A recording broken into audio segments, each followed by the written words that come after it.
Hello bachcho, let's see the question. And here the question is, when cupric carbonate is added to dilute sulfuric acid and the resultant mixture is cooled slowly, crystallization takes place. But no crystallization is observed when the same process is carried out by taking dilute nitric acid instead of sulfuric acid. Explained with an appropriate reason. यहाँ पे बच्चों हमसे बोला जा रहा है कि हमने क्यूप्रिक कार्बोनेट लिया और हमने उसे dilute sulphuric acid and dilute nitric acid में डाला। जब हमने डाइल्यूट सल्फ्यूरिक एसिड में डाला और हमने उसे कूल किया स्लोली, तो वहाँ पे क्रिस्टलाइजेशन हुआ। लेकिन डाइल्यूट नाइट्रिक एसिड में ऐसा कुछ भी नहीं हुआ, तो हमें एक्सप्लेन करना है इसे विद एन अप्रोप्रिएट रीजन। तो चलिए बच्चों करते हैं इस क्वेश्चन को। In first of all let's see the key concept for this question. तो बेसिकली बच्चों क्रिस्टलाइजेशन कब होता है? क्रिस्टलाइजेशन होता है जब हम हॉट सैचुरेटेड सोल्यूशन को क्या करें? कूल करें। ठीक है। अब बच्चों यहाँ पे हमें रिएक्शन देखनी है क्यूप्रिक कार्बोनेट की इन दो केसेस में।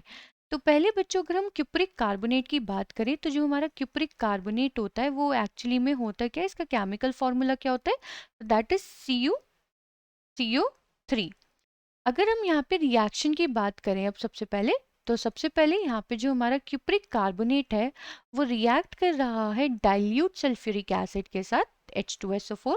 तो जब ये डाइल्यूट सल्फ्यूरिक एसिड के साथ रिएक्ट करता है तो बच्चों ये फॉर्म करता है copper sulphate CuSO4 plus carbon dioxide gas की तरह इवॉल्व आउट होती है। Same with water vapours evolve out होते हैं। तो यहाँ पे बच्चों जो ये कॉपर सल्फेट फॉर्म हो रहा है, कॉपर सल्फेट, और यहाँ पे ये वाटर के वेपर्स भी प्रेजेंट है, तो ये इसके साथ मिक्स होके क्या बनाता है? एक हाइड्रेटेड सॉल्ट बनाता है। हाइड्रेटेड सॉल्ट जिसका कलर होता है ब्लू।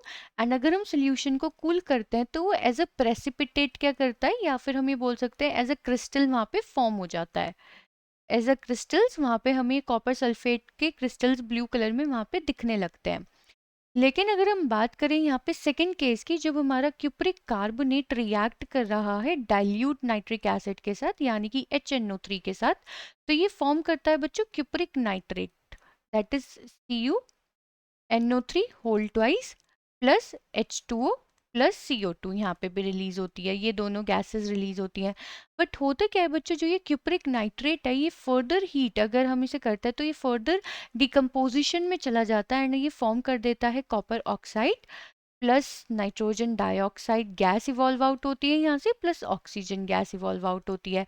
एंड जो ये हमारा नाइट्रोजन डाइऑक्साइड है बच्चों, ये कैसे कलर का होता है? ये रेडिश ब्राउन कलर का होता है, reddish brown colour of gas.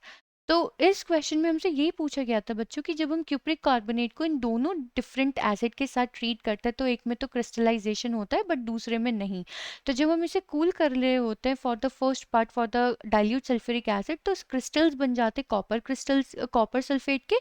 But यहाँ पे डाइल्यूट नाइट्रिक एसिड में ऐसा कुछ नहीं होता है। क्यों? क्योंकि ये डिकम्पोज होके गैसेस में कन्वर्ट हो जाता है एंड वहाँ पे रेडिश ब्राउन कलर की गैस इवॉल्व होती है। आई होप बच्चों आपको क्वेश्चन समझ में आ गया होगा। Thank you.